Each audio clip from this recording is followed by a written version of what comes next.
Hello students, good morning to all of you.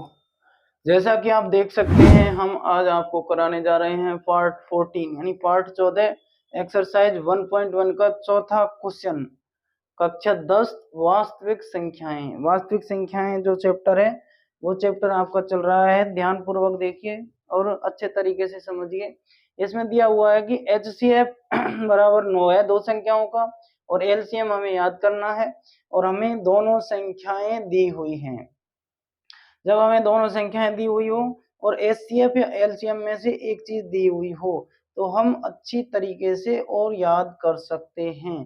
कैसे? हमें पता है कि दो पूर्णांकों का, दो धनात्मक पूर्णांकों का गुणनफल उनके HCF और LCM के गुणनफल के बराबर होता है। तो वही चीज हम यहाँ यूज करेंगे और हम लिखते हैं इसका आंसर।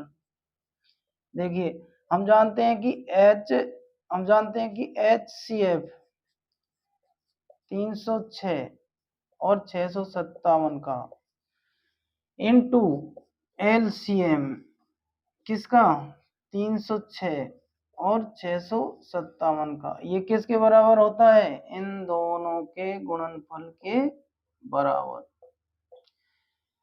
ये हमें अच्छी तरह से पता है और ये हमें दे रखा है, तो हम ऐसे लिखेंगे कि HCF इंटू LCM बराबर क्या हो जाएगा? 306 इंटू 657।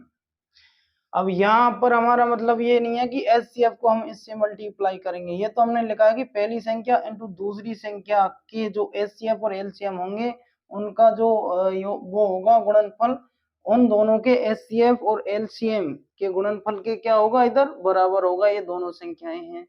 तो HCF कितना दिया हुआ है? 9, तो HCF की जगह लिख देंगे 9 इंटू LCM बराबर 306 इंटू 657। अब जब हमारा इधर LCM रह जाएगा और ये इधर गुणा में, तो ये भाग में चला जाएगा। अब इसमें हम 9 का भाग देके देखेंगे। 6 और 3 9 हो रहा है, इधर भी 7 5 12 8 6 18 होता है। जब संख्याओं के योग में 9 का भाग जाता है तो उस पूरी संख्या में भी किसका भाग जाएगा? 9 का। तो इसको हम 9 से काट लेते हैं।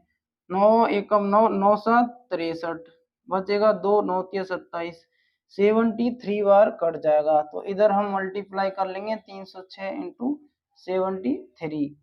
तो यहाँ मल्टीप्लाई करेंगे तो 6 का बड़ा 3 बार बोलेंगे, 36 18, हासिल का 1, एक का 1 और तनामतिया 9। इसके बाद 42 हो जाएगा, हासिल का 4, या 4 का 4 और यहाँ 7 21।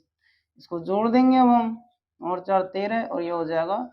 ये हमारा निकल के आया क्या? LCM।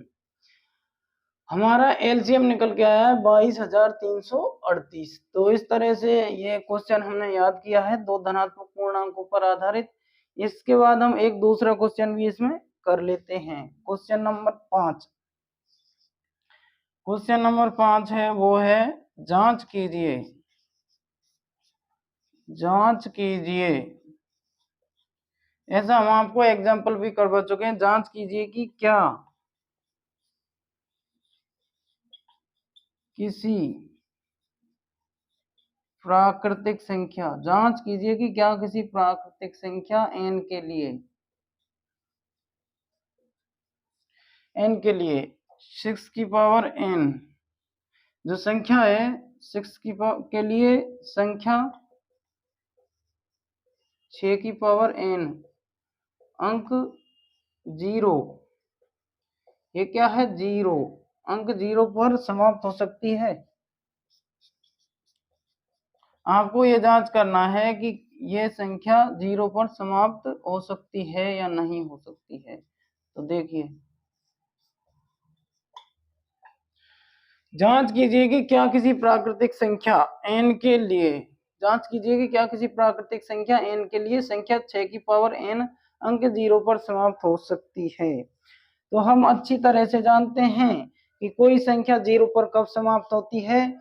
जब उस संख्या के फैक्टर में यानी कि प्राइम फैक्टर में, अभाज्य गुणनखंड में 2 और 5 की पावर आए, या फिर 2 और 5 उन दोनों में शामिल हो, तो वह संख्या 0 पर समाप्त होती है। जैसे यहाँ पर देखिए, जैसे कोई संख्या ले लीजिए जिसके लास्ट में 0 हो, जैसे ले लिया 10, तो 2 इंटू 5 होगा। आपने ले लिया 30, तो ये हो जाएगा 5 इंटू 3 इंटू 2। तो देखिए 5 और 2, 5 और 2, यानी कि 5 और 2 उस संख्या के अभाज्य गुणनखंड में अवश्य होगा। तो यहाँ हम देखते हैं कि हमसे पूछी गई है कि 6 की पावर n, तो यहाँ 2 इंटू 3 की पावर n, तो यहाँ पर तो इसके गुणनखंड में आ नहीं रहा 5 और 2, तो इसलिए यह संख्या 0 पर कभी समाप्त नहीं होगी, क्योंकि किसी संख्या के 0 पर समाप्त होने के लिए ये शर्त है कि उसके अभाज्य गुणनखंड में क्या होना चाहिए, 5 और 2। मैं यहाँ पर लिख देता हूं, किसी संख्या के 0 पर समाप्त होने के लिए क्या कंडीशन है, 0 पर समाप्त होने के लिए 5 तथा 2 उस संख्या के 5 तथा 2 उस संख्या के अभाज्य गुणनखंड में होना जरूरी है। अभाज्य गुणनखंड में होना जरूरी है, तभी वो क्या होगी, 0 पर समाप्त होगी, अन्यथा नहीं होगी। और नीचे लिख देंगे कि यह 6 की पावर n संख्या n के लिए 6 की पावर n 0 पर समाप्त नहीं होगी। अतः संख्या n के लिए 6 की पावर n 0 पर समाप्त नहीं होगी। क्यों नहीं होगी, इसलिए नहीं होगी 0 पर समाप्त की इसके जो फैक्टर हैं 6 6 की पावर n के, इसमें 2 और 5 नहीं है, केवल 2 ही 2 हैं, दोनों होने चाहिए। तो इसलिए हम कह सकते हैं कि इस संख्या के अभाज्य गुणनखंड में 2 और 5 दोनों नहीं है, इसलिए यह संख्या कभी भी 0 पर समाप्त नहीं होगी। किसी संख्या के 0 पर समाप्त होने के लिए उसके अभाज्य गुणनखंड में 2 और 5 दोनों होना जरूरी है, या फिर 2 और 5 की पावर हो, जैसे 2 की पावर 3 और 5 की पावर 2, पावर कितनी भी हो तो वह संख्या 0 पर समाप्त होगी। अतः जो संख्या ये है n के लिए 6 की पावर जो n है वो 0 पर समाप्त नहीं होगी। यहाँ पर हमने चौथा और पांचवा दोनों क्वेश्चन आपको कंप्लीट करवाए हैं विद प्रूफ, तो आप देख लीजिए, इसको कंप्लीट कर लीजिए। Thanks for watching the video.